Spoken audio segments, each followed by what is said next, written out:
வணக்கம். சேனல சப்ஸ்கிரைப் பண்ணுங்க. நம்ம வந்து எப்பவுமே ஆண மட்டப்படுத்தி, பெண்ண உயர்வுபடுத்தி பேசுறோம்.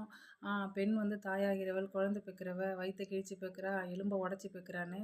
ஒரு ஆணும் வந்து பொம்பள பெண் பிறவி எடுத்திருந்தா, அவனும் வயித்த கிழிச்சு இல்ல வாய கிழிச்சு கூட பெத்து தான் ஆகணும். ஆண் இல்லாம பெண் எங்கேருந்து குழந்தை பெக்கிறான்னு எனக்கு தெரியல. ஒரு குடும்பத்தோட பேக் போன ஆலமரமே வந்து ஆம்பள தான். சரிங்களா? காலம் ஃபுல்லா குடும்பத்துக்காக ரெஸ்ட் இல்லாம, ஓய்வு இல்லாம உழைக்கிறவன் ஆம்பள. பெத்த தாய்க்கும், கூட பொறந்த அக்கா தங்கச்சிக்கும், பெத்த பொண்ணுக்கும், குழந்தைக்கும் பாதுகாப்பு குடுக்குறவன் அந்த குடும்பத்து ஆம்பள தான். சரிங்களா? அதனால ஆம்பளைய வந்து மட்டப்படுத்தாதீங்க. பெண்மை இப்ப அழகு தான். பெருமையா பேசுங்க. ஏன் கம்பேர் பண்றீங்க? ஆண் பெருசா, பெண் பெருசான்னு கம்பேர் பண்ணாதீங்க. ஒரு குடும்பத்துக்கு ஆண் இல்லாம பெண் இல்ல, பெண் இல்லாம ஆண் இல்ல. காலம் ஃபுல்லா குடும்பத்துக்காக உழைக்கிற அந்த ஆம்பளலாம் தப்பு பண்றாங்க, தப்பு பண்றாங்க. முக்காவாசி ஆண் தப்பு பண்ண தூண்டுதலுக்கு காரணமே பெண்களா தான் இருக்கும். இன்னைக்கு ஜென்ரேஷன்ல. ஒரு ஆம்பள தப்புன்னா பெண் தான் காரணமா இருக்கும். அதனால வந்து ஆம்பளைய மட்டப்படுத்தாதீங்க. எத்தனையோ ஆண்கள் சாதிக்கிறாங்க, பாதுகாப்பு குடுக்குறாங்க. அதனால வந்து மட்டப்படுத்தாதீங்க. ஆண்களும் உயர்வு தான். சரிங்களா?